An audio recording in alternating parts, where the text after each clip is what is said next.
Olá! Começar a dar alimentos sólidos para o seu bebê pode ser um baita desafio, né? Principalmente para os papais e as mamães aí de primeira viagem.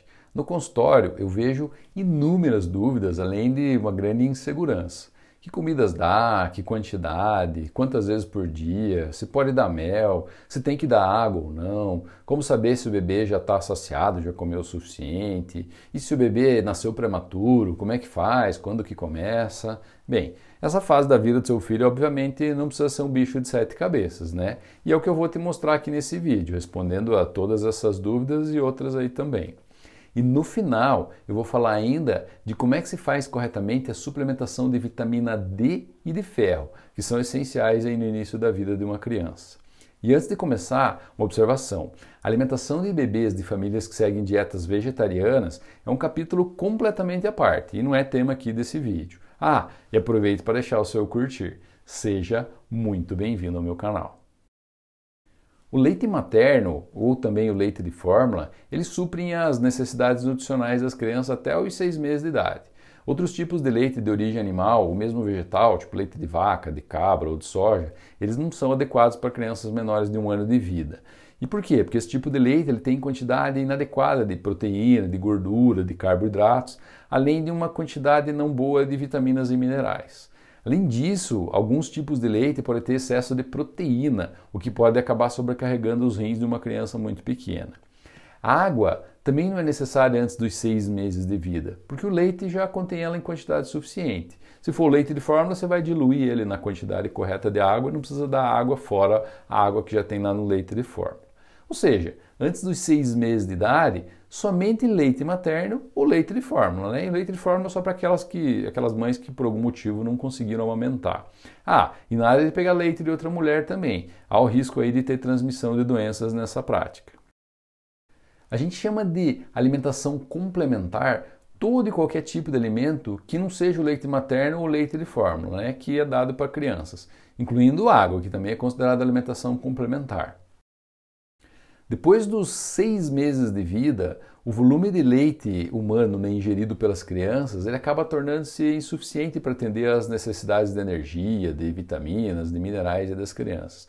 E a partir daí, dos 6 meses, é necessário complementar a alimentação com os alimentos sólidos, mas só a partir dos 6 meses de vida. Colocar alimento sólido antes dos 6 meses de vida para acabar favorecendo o aparecimento de infecções intestinais.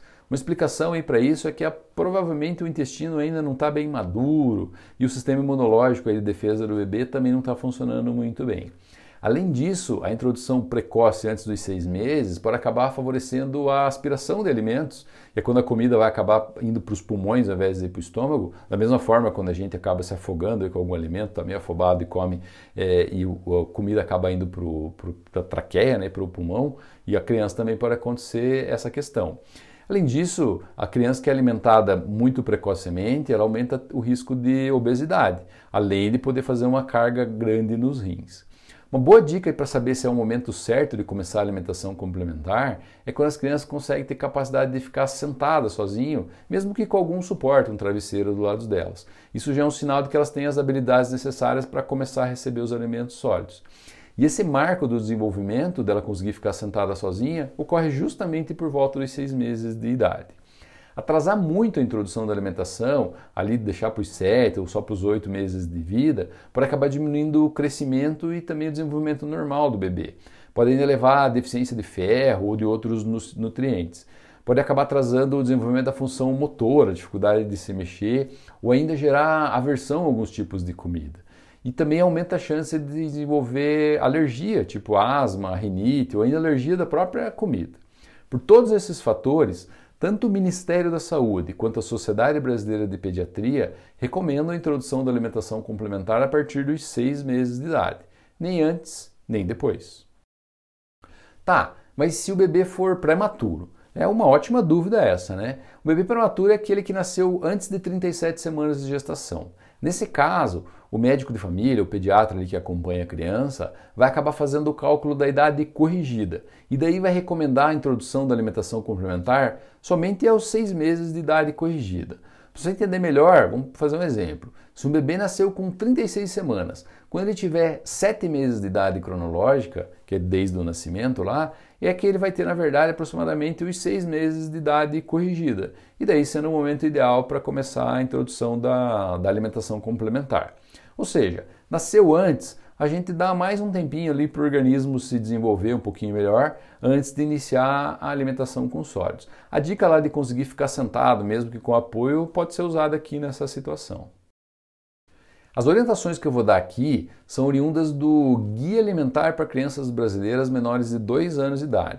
Ela foi publicada em 2021 pelo Ministério da Saúde. Eu vou deixar o link dessa publicação completa aqui na descrição do vídeo. Além dessa forma, vamos dizer assim, tradicional que eu vou mostrar aqui, existem outras formas de iniciar a introdução alimentar dos bebês, como por exemplo uma tal chamada de BLW, que é a abreviação para Baby Led Weaning, e também uma chamada de participativa. Ambos esses métodos, eles são recentes, eles foram desenvolvidos no século XXI e eles precisam ainda de maiores estudos para poder mostrar seus reais prós e contras. E daí, pela falta de evidências mais sólidas, essas formas não são o escopo aqui desse vídeo. Algumas orientações gerais para todas as crianças. Eu já falei isso, mas não custa repetir. Até os 6 meses de idade, dê apenas o leite materno sob livre demanda, ou leite de fórmula se você não puder amamentar. Criança chorou, ou você percebeu que ela está procurando o seio, dê-lhe mamar até ela ficar saciada. Água e qualquer outro alimento não são necessários e nem recomendados antes dos 6 meses. O mel não é recomendado antes de 1 ano de idade. O mel pode estar contaminado com uma bactéria que causa uma doença chamada de botulismo, que pode ser grave para crianças pequenas porque o sistema imunológico delas ainda não está completamente formado. Eu até tenho um vídeo em que eu falo dos benefícios do mel para tosse, mas ele só pode ser dado depois de 1 ano de vida. Eu vou deixar o link aqui desse vídeo nas descrições também. Uma outra orientação importante é evitar alimentos ultraprocessados. São aqueles feitos com adição de corantes, conservantes, açúcares, entre outros. Os biscoitos, as bolachas, salgadinhos e coisas em geral. O paladar acaba se desenvolvendo nos primeiros 2 anos de vida. Por isso, o ideal é não dar açúcar, nenhum outro alimento adoçado antes dos 2 anos de idade. Pipoca também deve ser evitada, assim como biscoito, bolacha, bolo, chocolate e qualquer outro tipo de doce. No lugar de sucos que contêm muito açúcar, inclusive o suco natural da fruta, prefiro oferecer a fruta in natura, deixa a criança comer a fruta mesmo de verdade. Além do leite materno ou de fórmula, um pouco de água pode ser ofertado a partir dos 6 meses de idade. Você pode até temperar a comida com um pouquinho de sal, mas a quantidade mínima possível. Mas prefira temperar com ervas ou com temperos naturais. No início da introdução alimentar, dê apenas 2 colheres de sopa de alimentos numa refeição. E daí vá verificando a aceitação da criança. As crianças elas indicam a hora que elas estão saciadas. Eu vou falar mais isso daqui a pouco. E também não compare com amigos ou com parentes. Alguns bebês consomem mais comida do que outros, tá? A textura dos alimentos, ela deve ser pastosa no início, assim, não líquida, mas assim mais para pastosa, esmagada. E daí você vai aumentando a consistência conforme a criança for aceitando. Outra dica fundamental, se a criança recusar algum alimento, não insista com esse alimento no mesmo dia, mas também não ache que ela não gosta daquele alimento. Continue insistindo por várias vezes. Pode ser que naquele dia ela já estava saciada ou que não queria aquele alimento. Lembre-se que nós adultos também tem dias que a gente não está muito afim de comer certas coisas. O ideal é que você dê pelo menos um alimento de cada grupo alimentar todos os dias, conforme os cardápios que eu vou te indicar aqui. São 6 grupos alimentares diferentes que a criança precisa comer todos os dias. E você precisa dar pelo menos um alimento de cada grupo. Não precisa dar mais de um tipo de alimento do mesmo grupo, né? Mas se você conseguir variar um pouco os alimentos durante os dias, ajuda, né? Para que a criança crie um paladar saudável e aprenda a conhecer e gostar de todo tipo de comida. Eu vou deixar um link aqui na descrição para um documento que tem todos esses grupos e exemplos de alimentos para facilitar aí para você. O primeiro grupo são dos cereais, aqueles o arroz integral, aveia, centeio, trigo, fubá, amido, massas frescas feitas em casas com farinhas refinadas ou integral. Segundo grupo, o grupo dos feijões, né, que também é chamado de leguminosas. O feijão em geral pode ser o branco, o carioca, feijão de corda, fradinho, mulatinho, preto, roxinho, vermelho, feijão do jeito que for. Entra nesse grupo também ervilha, o grão de bico, a soja e a lentilha. O terceiro grupo é o das raízes e os tubérculos. A batata lá, mandioquinha, batata salsa, batata doce, batata inglesa, cará, mandioca, aipim, até farinha de mandioca, fécula de batata, polvilho e também outras farinhas aí feitas dessas raízes desses tubérculos. Quarto grupo são dos legumes e as verduras. Os legumes e as verduras aí em gerais que a gente conhece. Abóbora, abobrinha, berinjela, cenoura, chuchu, pepino, pimentão, tomate, vagem, alface, brócolis, cebola, couve, enfim, todo tipo de verdura e leguminosa. Quinto grupo, o das frutas. Aí entram todas as frutas, abacate, abacaxi, ameixa, caju, cereja, figo, goiaba, jabuticaba, laranja, a tangerina, bergamota, lá que em alguns lugares usa esse nome, maçã, mamão, maracujá, melão, pera, enfim, todo e qualquer tipo de fruta.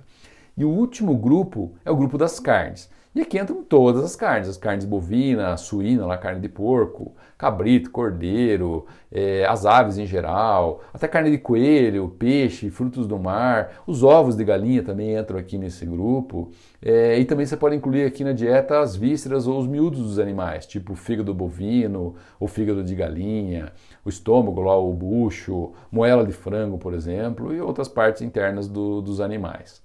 Uma dica importante é que os alimentos dos grupos alimentares, eles não devem ser misturados para formar caldo, sopa ou papinha, mas sim eles devem ser ofertados em porções separados. Isso é para que a criança comece a aprender o sabor e a textura de cada alimento em separado. Ela não aprenda a gostar de sopa, mas ela aprenda a gostar da batata que vai na sopa, para ela entender o que é e depois essa batata vai em outras preparações e ela vai entender melhor o que é cada um desse tipo de alimento. Para você obter dicas sobre como preparar esses alimentos, a minha dica primordial aqui é que você assista os vídeos do programa Panelinha.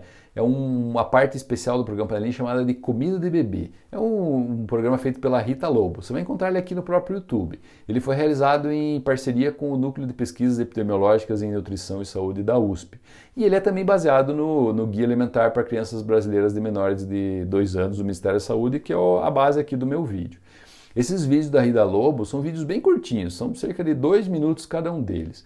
E eles dão dicas assim valiosas sobre como dar comida de verdade para os bebês, além de como se organizar na cozinha, mesmo com essa vida agitada e para quem trabalha fora. Vou deixar o link aqui para esses vídeos na descrição aqui também para você. Agora que você já sabe quais são os 6 grupos alimentares, vamos falar do cardápio para você dar para a criança conforme a idade dela. Aos 6 meses de idade, a ideia é que você comece a dar no café da manhã apenas o leite materno, ou se não puder dar o leite materno, o de fórmula. Lembrando que o leite de fórmula, agora aos 6 meses, tem que ser aquele que tem o número 2 na embalagem lá, né? Ou então que no rótulo lá seja informado que é para crianças de 6 meses, diferente do número 1 que você dá lá do 0 até os 6 meses, agora começou os 6 meses de vida, muda o leite para o número 2. No lanche da manhã, então, café da manhã, só o leite. No lanche da manhã, uma fruta e também o leite materno de fórmula. Já no almoço, a gente começa a ter uma refeição mais completa. E daí por 4 tipos de alimento. Um alimento lá dos grupos dos cereais, ou então do grupo das raízes dos tubérculos. Por exemplo, arroz ou então batata. Um alimento do grupo dos feijões, um alimento do grupo dos legumes e das verduras e um alimento do grupo das carnes e dos ovos. É a refeição tradicional que nós brasileiros estamos acostumados, né? Feijão, arroz, verdura e carne. E é isso que a criança precisa comer agora aos 6 meses, no início lá no almoço dela. No lanche da tarde, você vai fazer igual ao lanche da manhã. Uma fruta e o leite materno de fórmula. E no jantar, só leite materno de fórmula. Antes de dormir, de novo, pode dar mais um pouco de leite de materno ou então leite de fórmula novamente. Tá, como é que você sabe que a criança de 6 meses está com fome? Nessa idade, ela chora, se inclina para frente quando a colher está próxima, ela segura a mão da pessoa que está oferecendo a comida e até abre a boca lá em sinal de que está querendo comer. Já os sinais para você perceber que ela já está saciada e que ela não quer mais comer, ela vira a cabeça, o corpo, ela perde interesse na alimentação, você coloca alimento ali, ela não dá bola, ela empurra a mão da pessoa que está oferecendo a comida, fecha a boca e às vezes parece angustiado, ou até chora, fica irritada quando você está tentando dar comida. Uma outra questão importante é a consistência dos alimentos nessa fase. A consistência, os alimentos precisam ficar separados primeiro, né? Não misturar, não fazer nenhuma sopa ou caldo, como eu já falei, e eles devem ser amassados com garfo. Não deve ser liquidificado, batido lá no liquidificador, nem peneirado, só esmagado com garfo. As carnes precisam ser bem cozidas, a criança não tem dente nessa fase, ela não consegue mastigar. E elas então têm que ser oferecidas em pedaços bem pequenininhos, desfiado ou picado, mas pense que é um alimento bem pequenininho. Alimento que é cru, como por exemplo as frutas e alguns legumes, você pode raspar ele, ou então, dependendo do tipo da fruta, amassar, esmagar lá um mamãozinho esmagado ou coisa do gênero. Com 7 e 8 meses de vida, o cardápio é exatamente o mesmo dos 6 meses, com a diferença que agora você vai dar uma janta, igual ao do almoço, lá com os 4 grupos alimentares, e de novo, o tradicional, lá feijão, arroz, carne e legumes. Então, a única coisa que muda dos 7 aos 8 é a questão da janta, que ao invés de além de você ter um almoço com a comida salgada lá, você vai ter também a janta, tá? Como é que você sabe que a criança está com fome nessa fase, né? A criança também se inclina para frente, ou para a colher, ou para o alimento, e nessa fase ela já consegue tentar pegar ou até apontar para a comida. E daí para mostrar que ela não quer mais comer, que ela já está cheia, ela começa a comer mais devagar, fecha a boca, às vezes empurra o alimento, ou fica com a comida parada lá na boca sem engolir. Isso mostra que ela já comeu o suficiente. Lembre que ela vai comer pouquinho nesse começo, você vai perceber o seu filho, cada criança é de um jeito. A consistência aqui já dá para aumentar um pouquinho nessa fase. Você já pode oferecer alimentos menos amassados do que antes, mas bem picadinhos, né? De acordo com a aceitação da criança. Você vai vendo o que ela está conseguindo engolir ou não. Nessa fase ali dos 9 até os 11 meses de idade, o cardápio vai acabar sendo exatamente o mesmo. O que vai mudar é a consistência dos alimentos e também a quantidade que a criança vai comer. Ela está maior e vai ter mais fome, vai comer mais quantidade. Os sinais de fome também mudam um pouquinho. Ela continua lá apontando para os alimentos, só que agora ela já tem a capacidade de pegar com mais facilidade os alimentos que ela quer. Ela também fica excitada, animada quando vê alguma comida, principalmente o que ela gosta. E quando ela está cheia, ela age da mesma forma que os 7 aos 8 meses. Come mais devagar, fecha a boca, empurra o alimento, fica com a comida lá parada na boca sem engolir. Nessa fase, a criança já pode começar a receber alimentos picados assim na mesma consistência dos alimentos da família. Só que em pedaços pequenininhos, obviamente, né? E as carnes é melhor que elas sejam desfiadas. Entre 1 e 2 anos de idade, a alimentação da criança passa a ser igual à da família. Sugestão é que você continue com o mesmo cardápio que você já vinha usando, com a diferença que você deve acrescentar uma fruta e um alimento ali do grupo dos cereais ou das raízes no café da manhã e também no lanche da tarde, tipo aveia, um pão ou batata doce, por exemplo. Nessa fase, a criança já começa a falar as primeiras palavras dela, já pode ir pedindo algumas coisas que ela quer, ou então ela pode fazer gestos para expressar a vontade por alguma comida específica.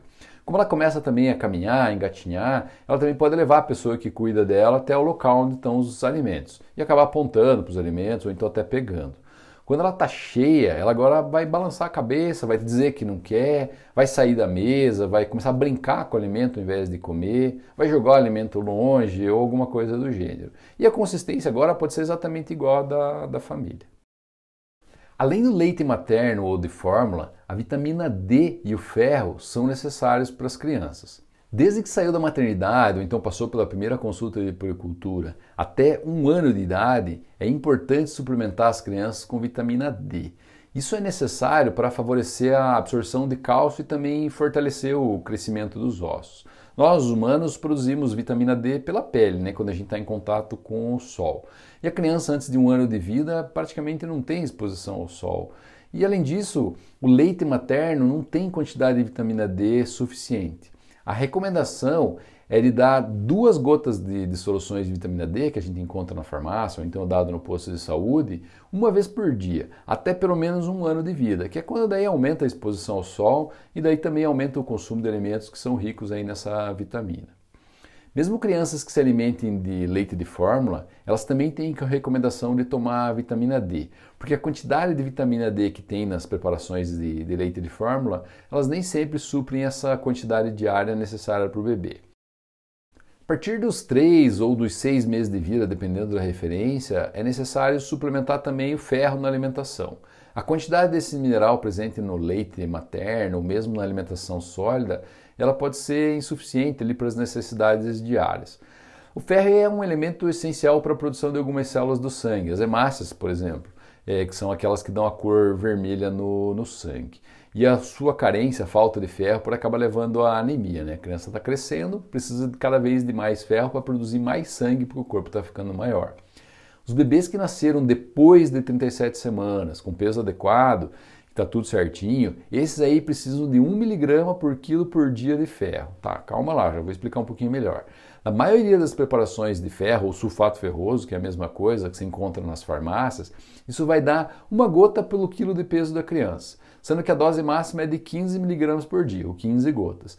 E o ajuste é feito ali a cada vez que for no médico e fizer a pesagem, uma vez por mês ali, ou a cada 2 meses. Então, por exemplo, se o bebê está com 7 quilos naquela pesagem, você vai dar 7 gotas de ferro ou de sulfato ferroso por dia. Tá? O ideal é dar entre 2 refeições, mas se for difícil, complicado de colocar na rotina dessa forma, daí você também pode acabar dando junto ali com alguma refeição. Uma vez por dia, 1 gota pelo peso da criança.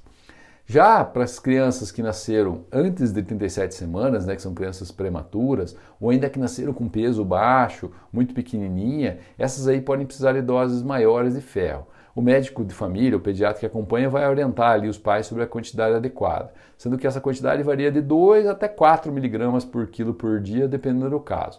Eu prefiro não deixar aqui uma receita padrão para que você evite erros. E melhor que você procure o seu médico para ter uma orientação mais adequada aí para o caso do seu filho. Uma vez que a criança já está se alimentando com alimentos enriquecidos com ferro, a suplementação não é mais necessária. Isso normalmente acontece a partir dos 2 anos de idade. Porém, apesar dessa recomendação, a Organização Mundial da Saúde recomenda que a suplementação com ferro seja feita até os 12 anos de idade, principalmente em populações de países que tenham recursos limitados, o que pode acontecer, infelizmente, em algumas regiões aqui do nosso país. E diferentemente da vitamina D, os bebês que estão em uso do leite de fórmula e que nasceram com peso adequado e acima de 37 semanas de gestação, normalmente não precisam da suplementação de ferro porque ela já está presente lá na quantidade suficiente nos leites de fórmula. A introdução alimentar do bebê parece complicada, mas ela na verdade não é muito não. É recomendado não dar nada além de leite materno ou de fórmula até os 6 meses de idade. A partir daí, inicia-se a introdução dos alimentos com consistência mais pastosas, indo aumentando essa consistência aos pouquinhos. A partir de 1 ano de vida, a criança já deve estar se alimentando com a mesma alimentação que o restante da família. Ferro e vitamina D precisam ser suplementados. Eu espero que você tenha gostado desse vídeo. Se ficou com alguma dúvida ou tem alguma sugestão, escreva aqui nos comentários. E claro, para continuar acompanhando o meu canal e se manter informado com conteúdos baseados no que a ciência conhece, não deixe de me seguir, né? Semana que vem eu vou falar de cefaleia. Quais os tipos, os tratamentos e quando pode ser algo grave você precisa procurar ajuda. Um forte e caloroso abraço. Tchau!